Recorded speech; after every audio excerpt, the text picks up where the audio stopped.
The awakening giant, the bridge of the Prometheus, hummed with quiet energy as Captain Elena Vasquez stood before the massive viewing screen. Outside, the Centauri Nebula painted space in brilliant shades of purple and gold. The ship itself was a monument to human engineering, 15 kilometers of reinforced titanium hull. Home to 80,000 souls searching for their place among the stars. Elena had commanded vessels for 20 years, but nothing compared to the Prometheus. The ship was humanity's greatest achievement, a Titan-class colony vessel designed to carry entire civilizations across the void. Its thick armor plating and powerful engines made it look more like a fortress than a home. But that was exactly what humanity needed in the dangerous depths of space. Dr. Marcus Chen approached from his science station, his dark eyes bright with excitement. The chief science officer had been Elena's trusted advisor for the past 5 years, and she had learned to recognize that particular expression. It meant he had discovered something extraordinary. "Captain, we're detecting something unusual in the nebula," Marcus said, his voice carefully controlled. "Energy signatures that don't match any natural phenomenon we've encountered." Elena turned to face him fully. After 3 years of deep space exploration, they had seen countless wonders. But Marcus rarely got this excited about stellar phenomena. "Show me what you found, Doctor." The main screen shifted to display a complex array of energy readings. Streams of light danced through the nebula in patterns too organized to be natural. The formations pulsed with rhythmic precision, creating geometric shapes that seemed to respond to each other across vast distances. Commander Sarah Mitchell, the ship's security chief, stepped up beside them. Her military bearing and sharp instincts had kept the Prometheus safe through numerous challenges. "Those patterns are too complex to be random. Something is controlling them." Lieutenant Alex Harper looked up from the communications console, his youthful face filled with wonder. "Captain, I'm detecting modulated frequencies within those energy streams. It's almost like they're trying to communicate." Elena felt her heart rate increase. After centuries of searching, humanity had found hints of other intelligent life scattered throughout the galaxy, but never direct contact. The weight of the moment settled on her shoulders. Whatever happened next would change everything for the 80,000 people under her command. "Alex, prepare our first contact protocols," Elena ordered. "Marcus, I want continuous scans of those energy patterns." Sarah put us at yellow alert, cautious but not threatening. The bridge crew moved with practiced efficiency. Elena had trained them well, but nothing could have prepared them for this moment. The Prometheus had been built to explore and colonize, not to make first contact with alien species. Yet here they were on the threshold of history. The energy patterns in the nebula suddenly shifted, flowing toward the Prometheus like curious streams of light. As they drew closer, the formations began to take more defined shapes. What had appeared to be simple energy became something far more complex, beings of pure light and consciousness. "Captain," Alex said, his voice filled with awe, "there. Beautiful." The alien forms danced around the Prometheus, their movements graceful and fluid. They seemed to communicate through color and light, their bodies shifting between brilliant blues, ethereal whites, and warm golds. Watching them was like observing living art. A new voice filled the bridge, neither male nor female, but something entirely different. It spoke in perfect English, though the words seemed to come from everywhere at once. "Greetings, travelers of the physical realm. I am Zephyrine of the Ethereal Collective. We have observed your passage through our domain. Alina stepped forward, her training taking over despite the unprecedented situation. I am Captain Alina Vasquez of the human vessel Prometheus. We come in peace, seeking new worlds and new knowledge. The being of light that had identified itself as Zephyrine pulsed with what might have been amusement. Peace. Your vessel suggests otherwise. We have never encountered a species that travels in such crude fortifications. Dr. Chen frowned at his readings. Captain, their technology is unlike anything in our databases. They seem to exist as organized energy rather than matter. It's incredible. Zephyrine's form shifted, becoming more defined as it focused on the human ship. Your kind clings to heavy metals and primitive propulsion. You carry vast numbers in a single vessel, like insects fleeing a dying nest. This suggests desperation, not exploration. Alina felt a flash of irritation, but kept her voice steady. Built the Prometheus to carry families, communities, and cultures to new worlds. It's not a weapon, it's a home. A home that requires armor, plating, and energy shields. Another voice joined the conversation. This one called itself Meridian 7. Your ship radiates defensive capabilities that suggest a violent nature. The collective has encountered your kind before. Commander Mitchell tensed beside Alina. Captain, we're detecting movement throughout the nebula. More of them are gathering. The space around the Prometheus began to fill with ethereal beings. They moved with purpose, forming complex patterns that seemed to encircle the human vessel. What had begun as a peaceful first contact was rapidly becoming something more threatening. You misunderstand our intentions, Alina said, addressing the growing assembly of light beings. Humans build strong things not because we're violent, but because space is dangerous. We've learned to survive by being prepared. Zephyrnine's form flickered with what might have been skepticism. Survival through strength. A philosophy that has brought ruin to countless worlds. The collective has witnessed the rise and fall of many species who believed as you do. Engineer Rosa Martinez approached the command group, her practical mind focused on immediate concerns. Captain, our long-range sensors are showing massive energy buildups throughout the nebula. Whatever they're doing, it's affecting our ships. Systems. The alien beings seem to sense the humans' growing unease.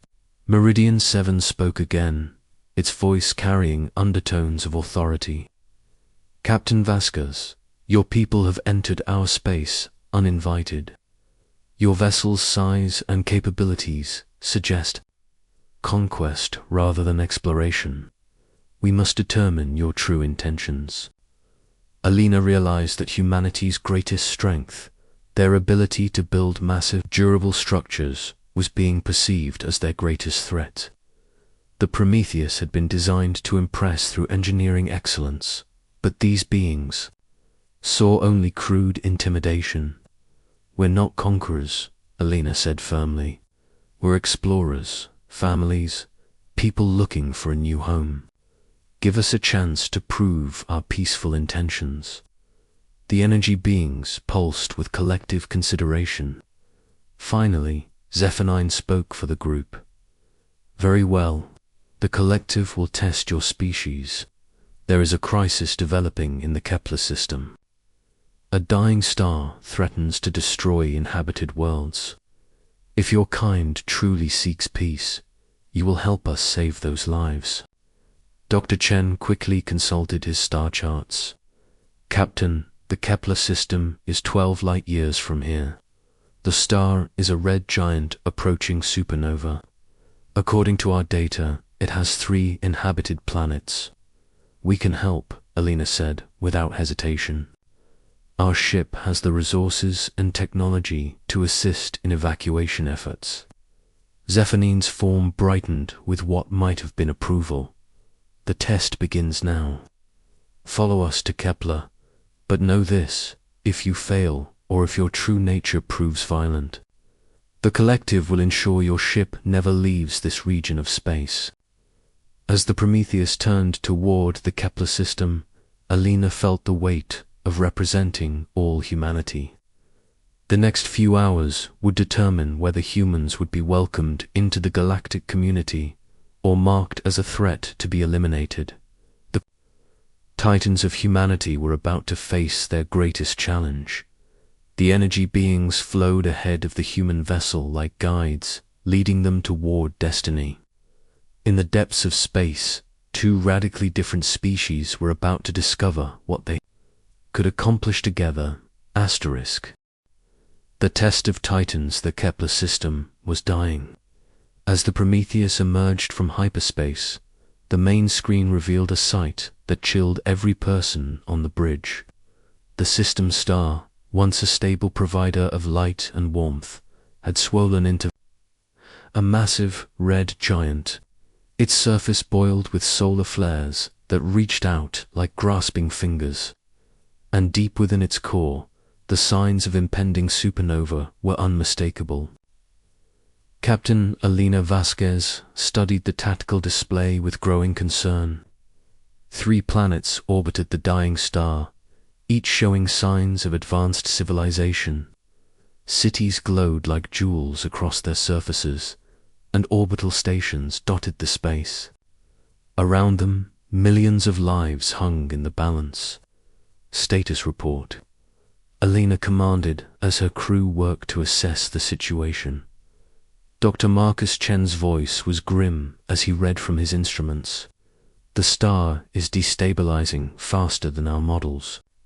Predicted, we have perhaps 18 hours before it goes supernova. The blast will sterilize everything within 20 light-years. The energy beings of the ethereal collective flowed around the Prometheus, their forms more agitated than before.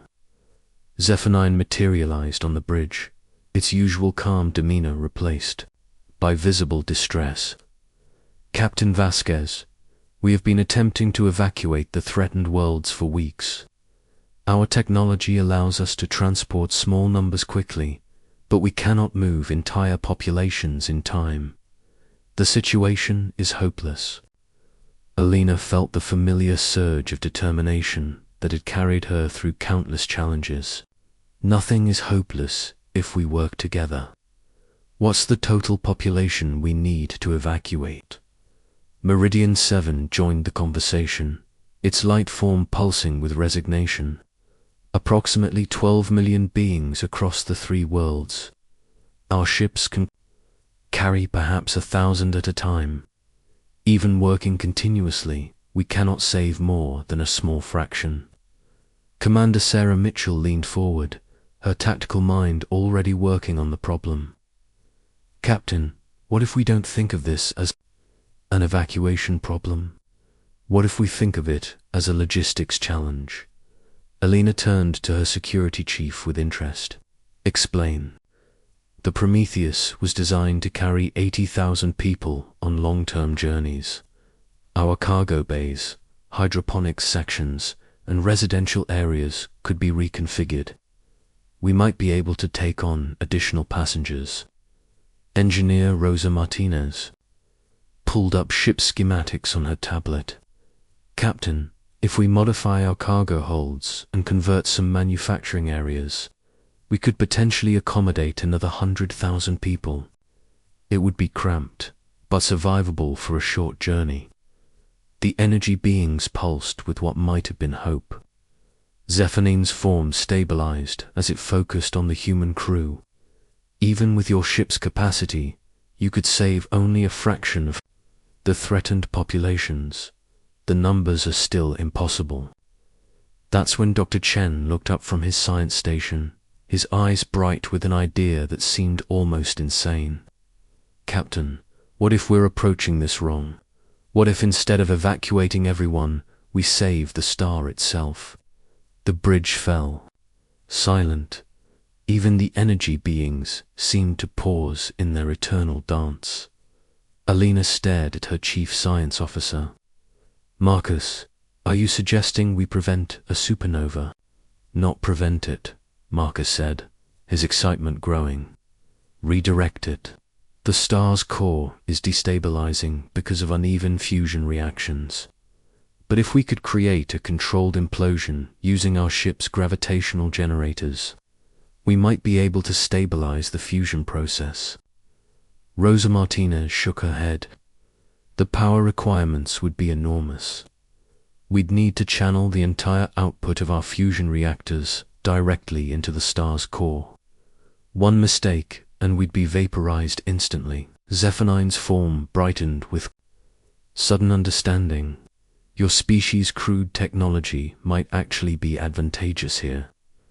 Our energy-based systems cannot directly manipulate matter on the scale required. But your massive ship, with its powerful engines and gravitational systems, Alina felt pieces of the puzzle clicking into place. We use the Prometheus as a gravitational anchor, position ourselves at the star's magnetic pole and use our engines to create a stabilizing force. Lieutenant Alex Harper looked up from his communications console, his face pale. Captain, the alien planets are reporting massive evacuations to underground shelters. They've detected our presence and are asking if we can help. Tell them we're going to try something that's never been attempted before, Alina replied. All hands, this is the captain. We're about to undertake the most dangerous mission in human history. We're going to save a star. The next few hours were a blur of activity. Human engineers worked alongside ethereal beings to reconfigure the Prometheus's systems. The ship's massive fusion reactors were linked to the gravitational generators in ways their designers never intended.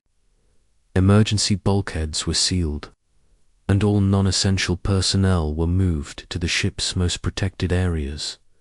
Dr. Chen coordinated with the ethereal collective's scientists, their energy-based consciousness allowing them to model stellar dynamics in ways humans never could. Together, they identified the precise points where gravitational pressure needed to be applied to stabilize the star's core. Captain, Rosa reported from the engineering deck, we're ready. But I need to be honest, this will push our systems beyond their design limits. We might not survive the attempt. Alina looked around the bridge at her crew. These people had followed her across the galaxy, trusted her with their lives and the lives of their families. Now she was asking them to risk everything for people they had never met. Sarah, what's the crew saying? Alina asked her security. Chief, Commander Mitchell smiled grimly. They're scared, Captain. But they're also proud. They know that if we succeed, we'll have saved 12 million lives. If we fail, at least we'll have tried. The Prometheus moved into position at the star's magnetic pole, its massive hull dwarfed by the dying giant. The ship's gravitational generators came online, creating fields of force that reached deep into the star's core. Energy readings spiked as the ship's reactors channeled power on a scale that defied belief. Gravitational anchors engaged, Rosa reported. We're locked onto the star's magnetic field. Zephanine and the other energy beings took up positions around the ship, their forms blazing with intense light. We will channel our energy through your systems, Captain. Together, we can create the pressure wave needed to stabilize the fusion. Reaction, Alina gripped her command chair as the ship began to shake. All systems, maximum power. This is for everyone who calls this system home. The Prometheus became a conduit for forces that no human ship had ever been designed to handle. Gravitational waves pulsed from the vessel into the star's core, guided by the ethereal being's energy and human engineering. The star's surface began to change, its chaotic flares gradually organizing into more stable patterns. It's working, Marcus shouted over the alarm klaxons. The fusion reaction is stabilizing. For a moment, Alina dared to hope. Then every system on the ship began to fail at once. The gravitational generators were overloading. The fusion reactors were reaching critical temperatures, and the hull was beginning to buckle under forces it was never meant to withstand. "Captain, we're losing containment on Reactor 3. Rose's voice came through the comm system. "I need to shut down the gravitational system or we'll lose the ship." Alina faced the hardest decision of her life. Save the ship and let 12 million people die, or risk everything on a plan that might still fail. She looked at the energy beings flowing around her bridge, at her crew working beyond the limits of human endurance, at the star that was slowly stabilizing. "Keep the power flowing," Alina ordered. "We finish this." The Prometheus screamed as its systems pushed beyond their breaking point. But slowly, incredibly, the star began to change. The chaotic nuclear reactions in its core organized themselves into stable patterns. The red giant's surface cooled, its dangerous flares subsiding into manageable solar activity. When the readings finally stabilized, the bridge was filled with smoke and the smell of burned electronics. But on the main screen, the star shone with steady, life-giving light. Zephanine's form pulsed with colors Alina had never seen before. What she realized was the ethereal equivalent of tears of joy. "Impossible. Your kind has accomplished the impossible." Alina slumped in her command chair, exhausted but triumphant. "We did it together. Human engineering and ethereal wisdom. Neither of us could have succeeded alone." The communication system crackled to life with voices from the 3 planets. 12 million beings were sending messages of gratitude, wonder, and welcome. The Prometheus had not just prevented a catastrophe, it had earned humanity a place among the stars. As the ship's repair crews worked to restore damaged systems, Alina stood before the viewing screen, watching the stable star. The ethereal collective had learned that humanity's seemingly crude technology and massive ships were not signs of aggression, but tools of incredible capability guided by generous hearts. And humanity had learned that the universe was full of wonders beyond their imagination, populated by beings who would welcome them as friends and allies. The titans of humanity had awakened to their true potential, and the galaxy would never be the same.